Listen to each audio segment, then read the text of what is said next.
The Great Hall was huge, so huge that Dae-ho Kim felt small standing at the human podium. Around him, beings from 37 different worlds sat in their special seats. Some had 4 arms, others had skin like rocks, a few glowed with their own light. But they all had one thing in common today. They all looked angry when they looked at him. Dae-ho stood straight and still. His black suit was simple compared to the fancy robes and armor worn by the other ambassadors. His hands rested calmly on the podium. He had been talking for an hour about Earth's plan to help fight the Void Swarm. Now it was time for the others to speak. The Vorthak ambassador rose first. His name was something with lots of clicks and hisses that humans could not say. He was tall and thin, with blue-green skin that looked wet. When he spoke, his voice was like ice cracking. "This is foolish," the Vorthak said. His words echoed in the hall. "Humans have been in space for what? 200 years? We have been traveling between stars for 20,000 years. What can these babies teach us about war?" Other aliens made sounds of agreement. Some clicked, some buzzed, some made deep rumbling noises. Dae-ho did not move. He just listened. Creature that looked like a walking tree spoke next. This was the Carathian Trade Federation representative. "Humans are violent," the tree being said in a voice like wind through leaves. "They fight each other on their own planet. They cannot even make peace with themselves. How can they help us make peace with the Void Swarm?" More sounds of agreement filled the hall. Ha-Rin Park sat behind Dae-ho with the rest of the human team. She was Earth's best diplomat. Her face stayed calm, but her hands were tight fists in her lap. She had worked for 5 years to set up this meeting. 5 years of careful talks and small gifts and endless patience, all to get this chance to help. The plan was simple. Earth would share its military tactics and industrial power. Humans were good at making things fast and fighting in new ways. In return, the alien races would share their technology and help protect human colonies. Together, they could stop the Void Swarm before it ate more star systems. But the aliens did not want human help. The Zilithian Prime stood up. He was the oldest being in the hall. His race had been in space longer than any other. He looked like a tall man covered in silver scales. When he spoke, everyone listened. "The Void Swarm is dangerous," he said. "But it is our problem to solve. We who have wisdom, we who have experience. Not these newcomers who still fight with gunpowder and anger." "We stopped using gunpowder 300 years ago," Dae-ho said quietly. The Zilithian Prime ignored him. "Humans are young. They think every problem needs violence to solve it. They think their way is always the best way. We have seen many young races like this. They learn in time, or they destroy themselves." A being made of living crystal chimed in with a sound like breaking glass. "Their ships are loud and ugly. Their colonies smell bad. They breed too fast and eat too much. Why should we trust them with something this important?" Dae-ho felt something cold settle in his stomach. Not anger, not hurt, just a deep, quiet understanding. He looked around the hall again. Every face he saw showed the same thing. They did not just disagree with the human plan. They looked down on humans completely. Ha-Rin leaned forward and whispered in his ear, "Should I speak? I can explain the technical details again." Dae-ho shook his head slightly. He knew it would not help. This was not about technical details. This was about respect, and these beings did not respect humans at all. The debate went on for 2 more hours. Ambassador after ambassador stood up to explain why humans were too stupid, too violent, too young to help. Some were polite about it, others were not. The Yafi, Draconian hegemony representative, said humans smelled like fear. The Nexari collective said human technology was barely better than stone tools. Through it all, Dae-ho stood and listened. Ha-Rin watched him, worry that he might say something angry, but he never did. His face stayed calm. His voice stayed quiet when he answered their questions. Finally, it was time to vote. The Zilithian Prime called for order. "All in favor of accepting the human proposal for mutual defense against the Void Swarm?" Silence. "All opposed?" 37. Hands, claws, tentacles, and other things rose into the air. Every single alien race voted no. Deho nodded once. He picked up his papers from the podium and put them in his briefcase. The simple click of the case closing seemed loud in the quiet. All understood, he said. His voice carried clearly to every corner of the great room. We withdraw our participation from the Galactic Council, effective immediately. He turned and walked toward the exit. Harin and the other humans followed him. Their footsteps echoed on the stone floor. Behind them, the aliens began to talk again. Some sounded relieved. Others sounded pleased with themselves. A few sounded confused. The Carathian ambassador called out, "Where are you going?" Deho stopped at the great doors but did not turn around. "Home," he said. As the humans left, the Zilithian Prime spoke to the hall. "Let this be a lesson. Some races are not ready for the responsibilities of galactic civilization. Perhaps in a few thousand years, when they have learned wisdom, we can speak again." The great doors closed behind the humans, with a sound like thunder. Outside, Harin finally spoke. "What now?" Deho looked up at the alien city around them. Tall, buildings reached toward strange stars. Flying vehicles moved between them like fish in an ocean. It was beautiful and ancient and completely uncaring. "Now we go back to Earth," he said. "And we prepare." "Prepare for what?" Deho smiled, but it was not a happy smile. "To survive without them." As their shuttle lifted off from the alien world, none of the humans looked back. They had offered their hand in friendship and been slapped away. But they were still human. And humans knew how to adapt.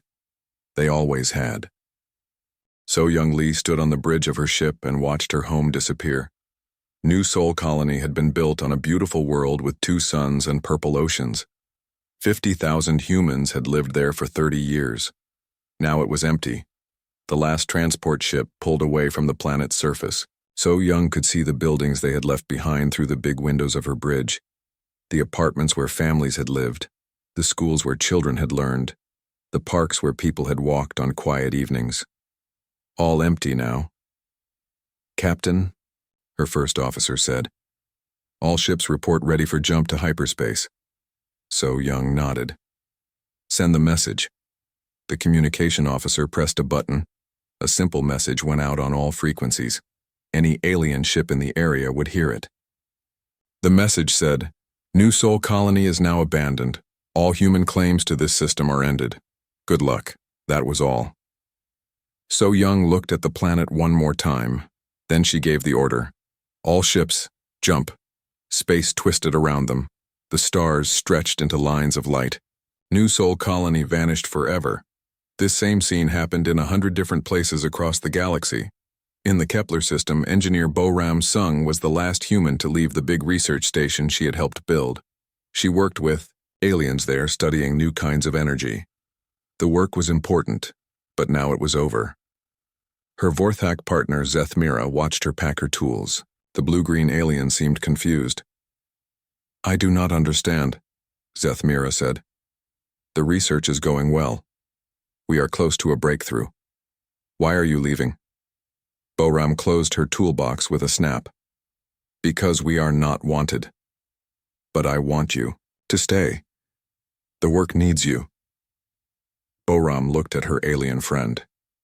They had worked together for 3 years. Zethmira was smart and kind, even if she was strange-looking. But Zethmira had not spoken up when the Vorthak government voted against humans in the council. "I know you do," Boram said. "But your people made their choice, so we make ours." She walked to the airlock that led to her ship. Zethmira followed her. "Where will you go?" the alien asked. Boram stopped with her hand on the airlock controls. "Somewhere we can work in peace." The door closed between them. Through the small window, Boram could see Zethmira standing alone in the hallway. The alien looked sad and lost. Boram felt sad too. But she did not change her mind. Far away, Admiral Taemin Cho stood in the command center of the biggest human ship ever built. The Sol's Promise was 3 kilometers long and carried enough firepower to fight a small war. Around it, hundreds of other human ships moved in perfect order. Admiral, his communications officer reported. We have confirmation from all sectors. Operation Silent Step is complete. Every human colony, research station, and outpost has been evacuated. Taman studied the holographic display that showed their fleet.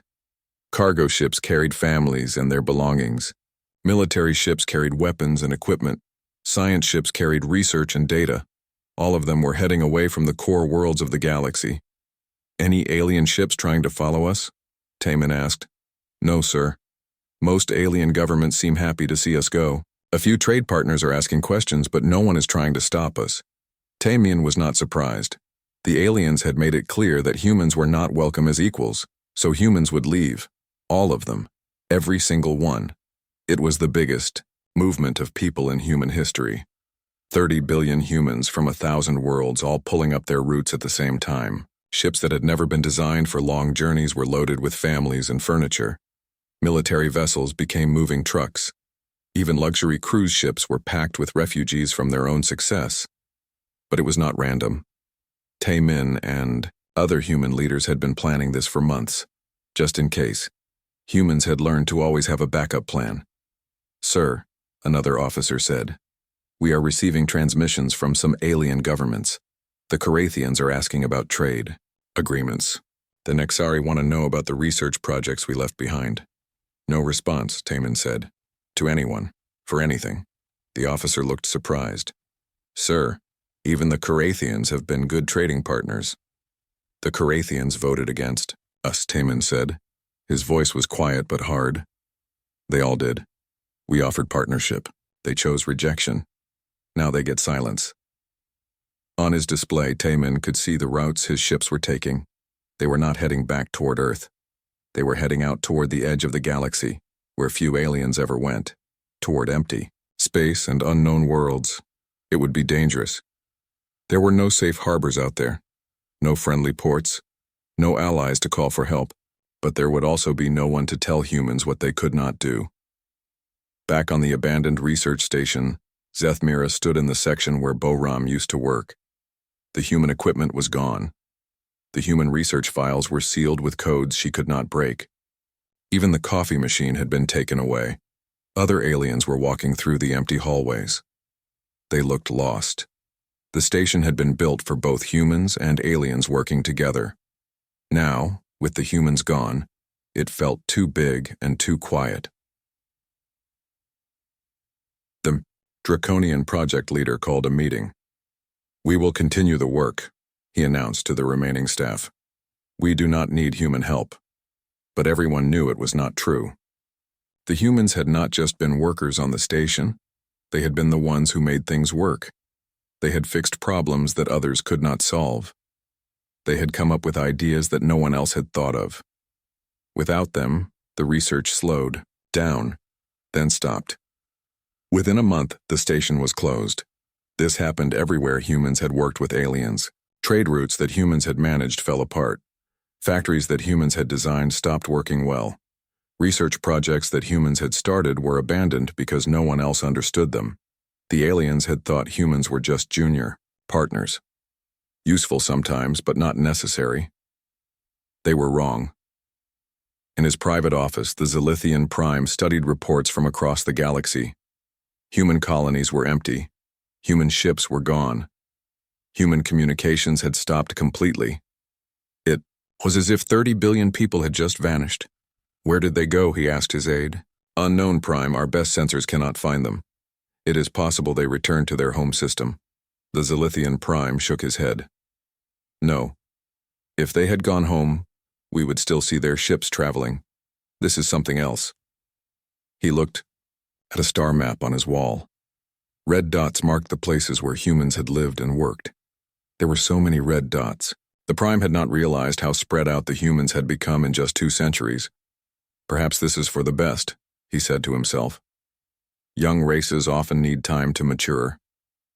But deep down he felt uneasy. The humans had left too quietly, too completely. In his long life he had seen many races throw tantrums when they did not get their way. They made threats, they demanded attention, they tried to prove they were important. Humans had done none of that. They had just left. It was almost like they had been planning for this, like they had known the vote would go against them and had prepared for it. That thought made the Zilithian Prime very uncomfortable indeed. 1 year had passed since the humans left. Counselor Velthara of the Draconian Hegemony stood in her investigation room, staring at a wall covered with star maps and data screens. Every screen showed the same thing. Nothing. "Report," she said. To her team of investigators, Commander Torgon stepped forward. He was her best intelligence officer. "We have searched every system where humans once lived. All colonies are empty. All space stations are abandoned. But there are no signs of destruction, no debris, no bodies, no damaged ships. What about their equipment? Gone. Everything valuable was taken. Everything else was left behind clean and organized. It is like they moved out of their homes very carefully and then disappeared." Velthara looked at the screens again. 30 billion humans could not just vanish. It was impossible. "What about their ships? Surely someone has seen them?" Another investigator spoke up. "That is the strange part, Counselor. We have checked every sensor network in the galaxy, trading posts, military bases, exploration ships. Everyone keeps records of ship movements, but there are no records of large human fleets going anywhere. They must have gone somewhere." "Yes, but where? And how? To move 30 billion people, they would need thousands of ships. Big ships. Such a fleet would be visible from very far away, but no one saw anything." Velthara was starting to get a headache. She had been in charge of this investigation for 6 months. Every lead had gone nowhere. Every clue had turned into nothing. It was like humans had learned to become invisible. "What about their home system? Earth? We sent scout ships," Commander Torgon said. "Earth is still there, but it is different." "Different how?" "No space traffic, no communications, no ships coming or going. The planet looks normal from orbit, but it is silent. We tried to make contact. No response." "Did you send anyone to the surface?" Torgon looked uncomfortable. "We tried. Our ships could not land." "Could not? Why not?" "Unknown. The ships just stopped working when they got close to the planet. All systems failed. Not damaged, just turned off. The ships had to retreat to get their power back." Velthara felt cold. "That is impossible. Earth does not have that kind of technology." "Earth did not have that kind of technology," Torgon corrected her. "We do not know what they have now." The investigation had revealed other troubling facts. Human trade routes had carried goods worth billions of credits every month. Without those routes, some alien economies were starting to have problems. Prices were going up. Some products were becoming hard to find. The medical research humans had been doing was also gone. 3 major diseases that humans had been close to curing were now spreading again. Alien scientists tried to continue the work, but the human research files were locked with codes no one could break. Worst of all, the void swarm was still coming. Without human early warning systems, the aliens had lost track of the enemy fleet. 3 more star systems had been attacked and destroyed while the council argued about what to do. Dr. Inthari, the Zilithian scientist who studied alien cultures, requested a meeting with Velthara. The two met in a quiet coffee shop on the council station. "I have been studying human behavior," Dr. Inthari said. "I think I understand what happened. Please explain." "Humans do not think like we do. When we are rejected, we argue, we negotiate, we try to change minds. Humans are different.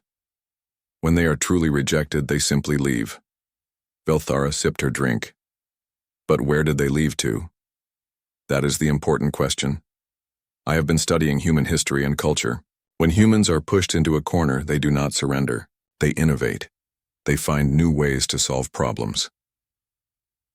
"What kind of new ways?" Dr. Inthari pulled out a data pad. "Look at this. I found records of human research projects that were kept secret from the council. They call it threshold technology." Velthara looked at the data. Most of it was in human languages and technical terms she did not understand, but some words stood out. Dimensional mechanics? Reality manipulation? This sounds like science fiction. That is what I thought too. But look at these energy readings. Dr. Inthari showed her another screen. These were detected by deep space sensors in the outer rim. Energy signatures that should be impossible. Energy that seems to exist in more than 3 dimensions. Are you saying humans developed some kind of, what, teleportation? I am saying humans may have developed something beyond our understanding, something that lets them exist in places we cannot see or reach. The thought was terrifying. If humans had technology that could hide 30 billion people completely, what else could it do? A communication alarm buzzed on Velthara's personal device. She read the message and went pale. What is it? Dr. Inthari asked. Emergency council meeting. The void swarm has destroyed the Alterian system. 5 billion dead. They rushed back to the council chambers. The mood was dark. The Alterian representative was crying, a sound like wind through broken glass. Other councillors looked scared and angry. The Zilithian Prime called for order. The situation is clear, he said. Without our outer defense systems, the void swarm is advancing faster than we expected. We need to reorganize our fleets immediately. What outer defense systems? Demanded the Carathian ambassador. Those were mostly human early warning networks. The humans took them when they left. We can build new ones, the Prime said.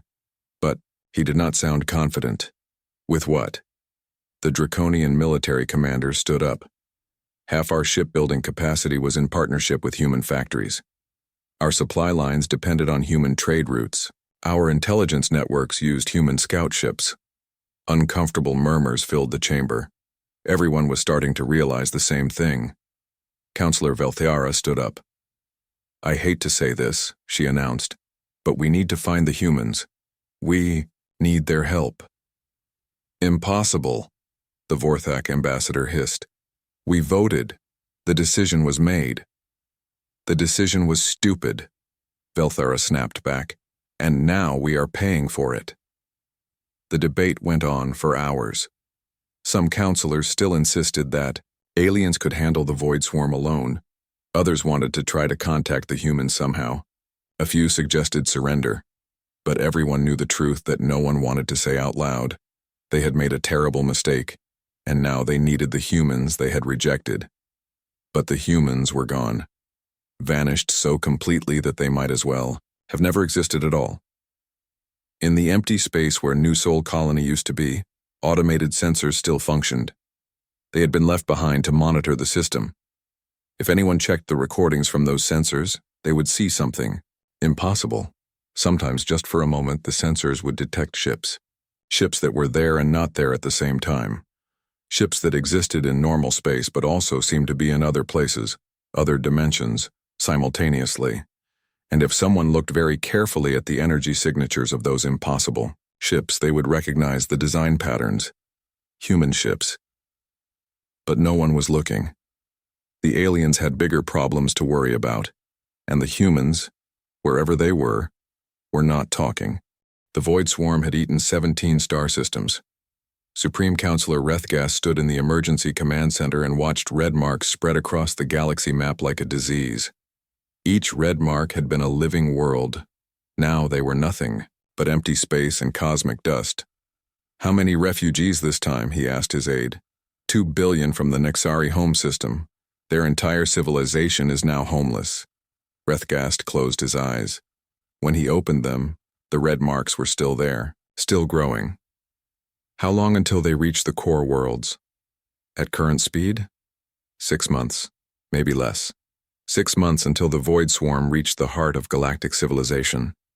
6 months until billions more would die, and the Council's fleets could barely slow the enemy down, let alone stop them.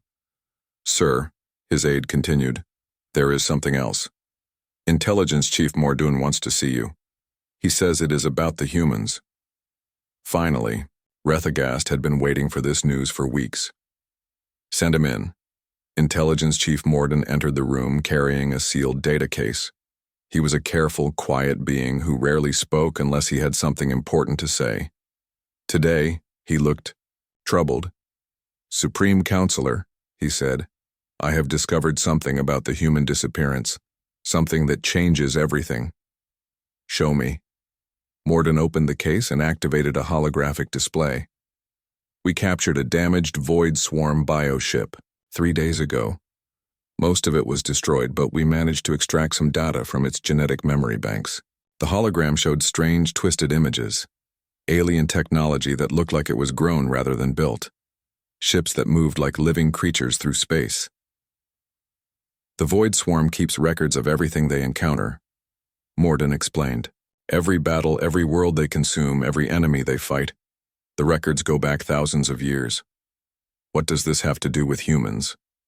Morden touched a control. The images changed. Now they showed space battles, but these were different.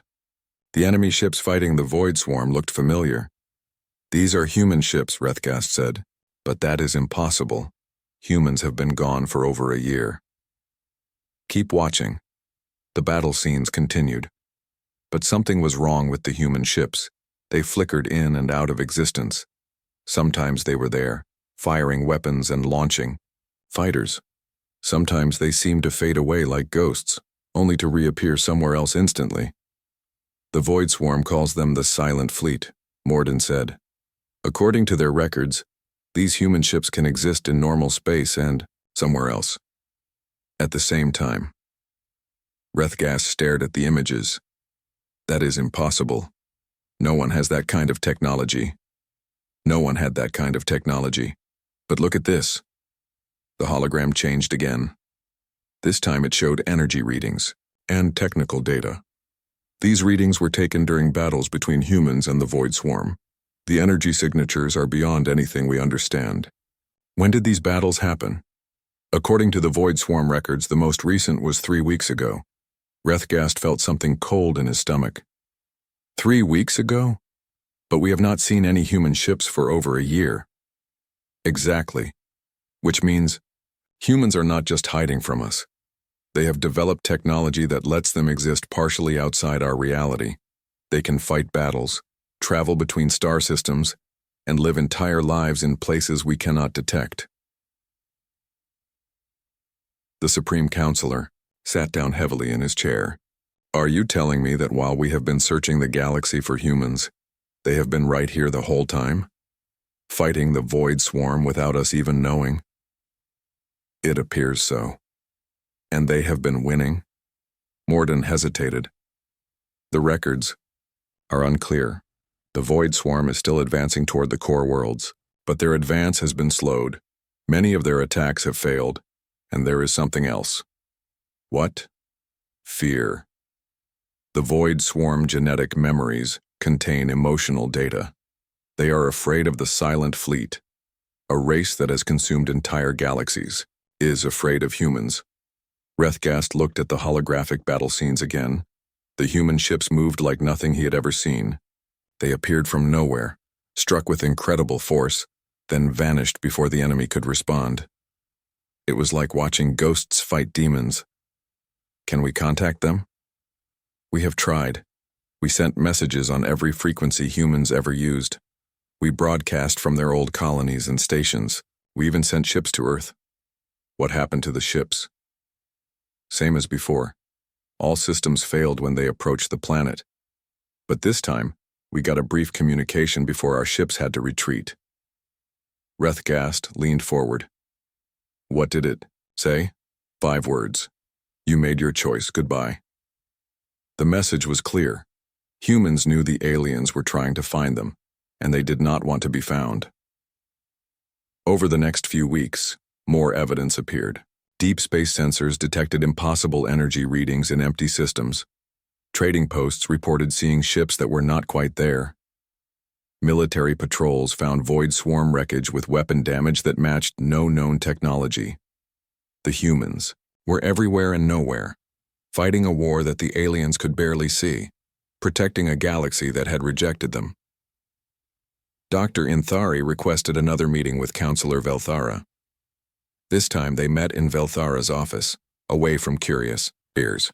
I have been studying the human concept of spite, Dr. Inthari said. Spite? A human emotion. It means doing something difficult or costly just to prove others wrong. I thought this might explain human behavior, and I was wrong. This is not spite. Spite would mean humans are trying to hurt us or make us suffer. But they are still fighting the Void Swarm, still protecting the galaxy. Belthara looked at the reports on her desk. More Void Swarm attacks had failed mysteriously. More enemy ships had been destroyed by unknown weapons. Then what is it? I think humans have moved beyond us entirely. They no longer see us as enemies or friends. They see us as irrelevant. The word hung in the air like a curse. Think about it, Dr. Inthari continued. We rejected their offer to help, so they found a way to help without us. We refused to work with them, so they developed technology that makes our approval unnecessary. But they could solve this crisis. They could save billions of lives.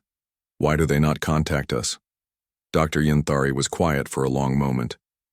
Perhaps they are saving billions of lives, just not in a way that includes us. Emergency alarms sounded throughout the council station. Another system had been attacked by the Void Swarm, but this time, something was different. The attack had failed. Completely. The reports came in quickly. The Void Swarm fleet had arrived at the Teln system as expected. But when they tried to consume the planet, something had stopped them. The enemy ships had been destroyed in minutes by weapons that appeared from empty space. No alien fleet had been anywhere near the system, but long-range sensors had detected those impossible energy signatures again, the signatures that meant humans were fighting battles in dimensions that aliens could not see. Supreme Counselor Rethgast called an emergency session. When the council gathered, he spoke with quiet desperation. "We know humans are out there," he said. "We know they are fighting the Void Swarm, and we know they are winning battles that we cannot even see. The question is, what do we do about it? Find them," the Vorthak ambassador said. "Force them to help openly." "With what?" Velthara demanded. "They have technology we cannot understand, ships we cannot find. How do we force beings who exist, partially outside reality?" "We could try to communicate through the quantum bands," suggested the Nexari representative. "We tried that. No response."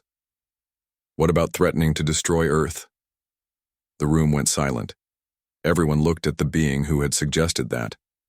"You want to threaten the homeworld of beings who can make our ships stop working just by being nearby?" Belthara asked. "Beings who fight the Void Swarm for fun and win?" The suggestion was quietly dropped. In the end, they decided to send one more message, a simple broadcast on all frequencies, in all human languages. The message was short. "We were wrong. We need your help. Please." The response came 3 days later. Not a communication, but an action.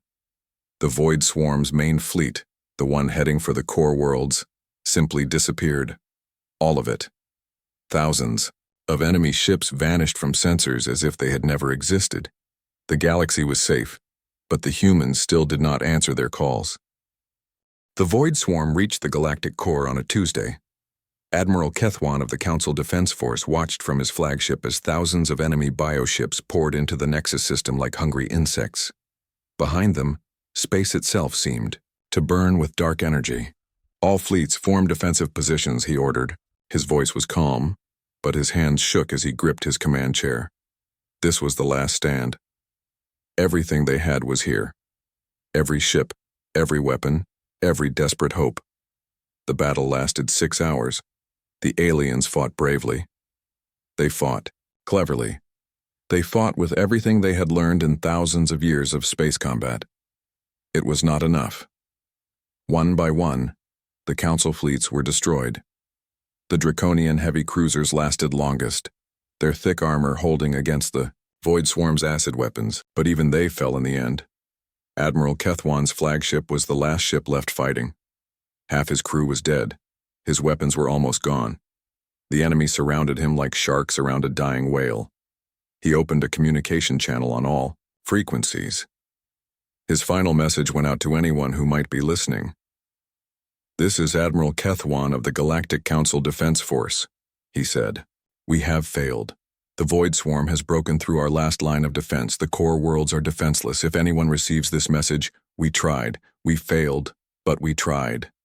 He closed the channel and prepared to die fighting. Then space changed. It started as a shimmer like heat waves rising from hot stone. Then the shimmer became a fold. Reality bent and twisted like cloth being wrinkled by invisible hands. From the fold in space-time, ships began to emerge. Human ships. But they were not the same ships that had left 2 years ago. These vessels existed in multiple dimensions at once. They were solid and ghostly at the same time. When Admiral Kethwan looked at them, his eyes could not quite focus. They were there and not there, real and unreal. The lead ship was massive, 3 times larger than anything humans had ever built before. Admiral Kethwan recognized the basic design. It had once been the Soul's promise, but it had become something more, something beyond normal engineering. On the bridge of that impossible ship, Admiral Taemin Cho stood and watched the battle. His uniform was the same dark blue he had always worn, but his eyes had changed. They held depths that had not been there before, as if he had seen things that existed beyond the normal universe. "Sir," his tactical officer reported, "Council, forces are almost destroyed. The Void Swarm main fleet is advancing on the core worlds." "Understood," Taemin said quietly. "Begin the cleansing." What happened next was not really a battle. The human ships moved through space like living thoughts. They appeared wherever they wanted to be, struck with weapons that rewrote the laws of physics, then vanished before the enemy could respond.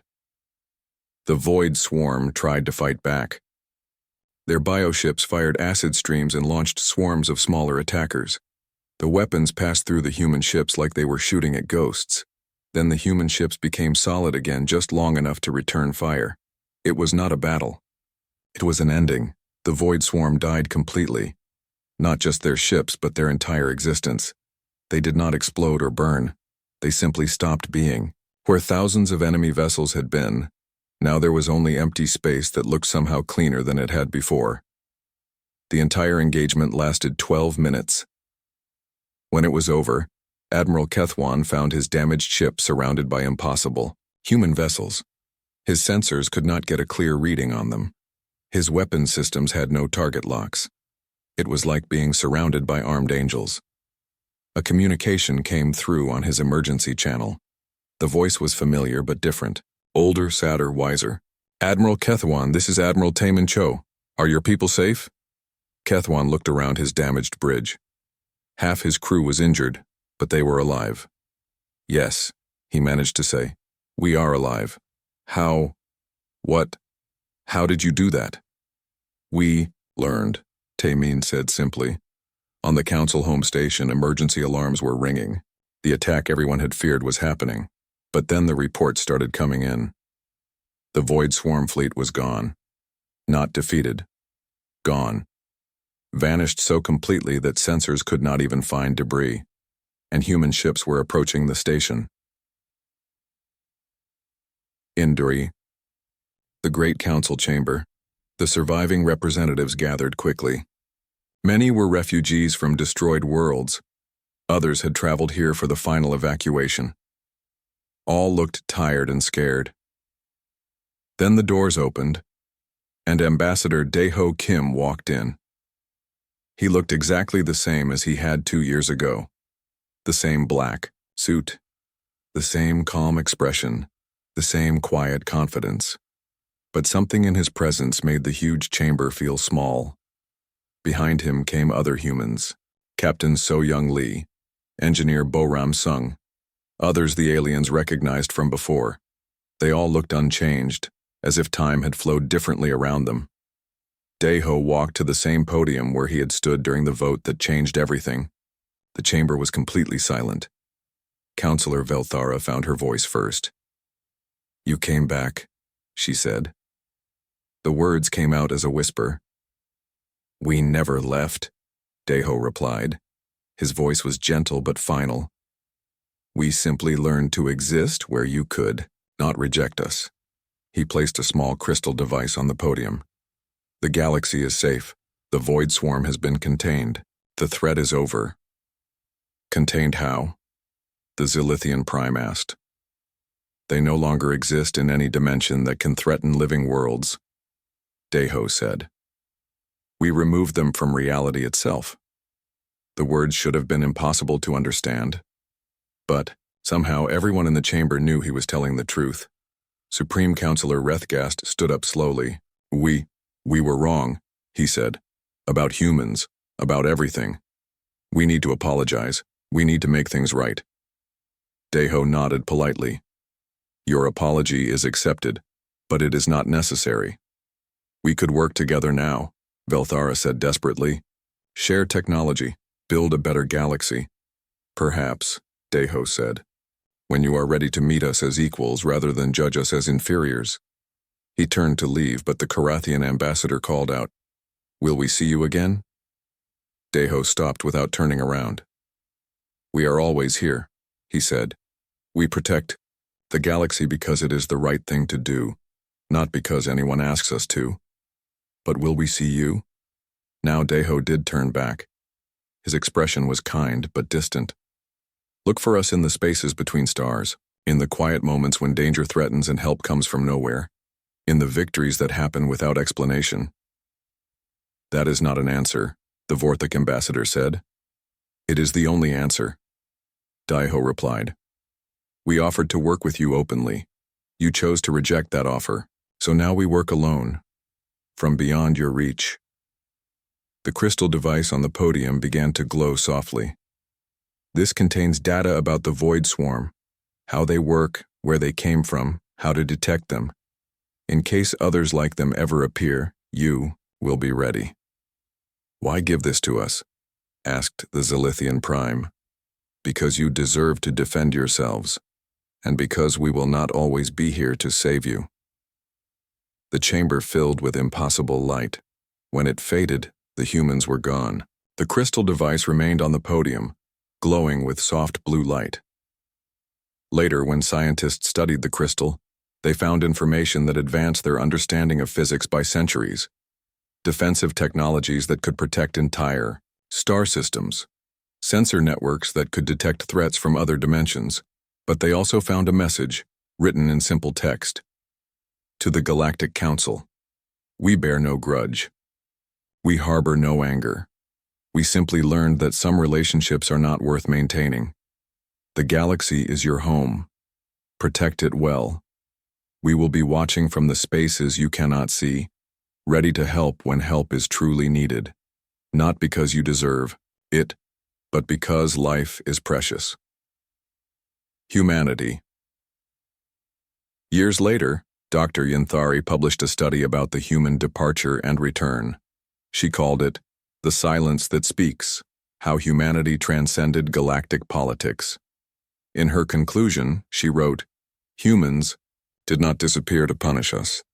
They disappeared to become something greater.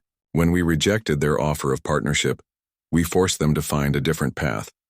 They found one that made our approval irrelevant. This was not revenge. It was evolution.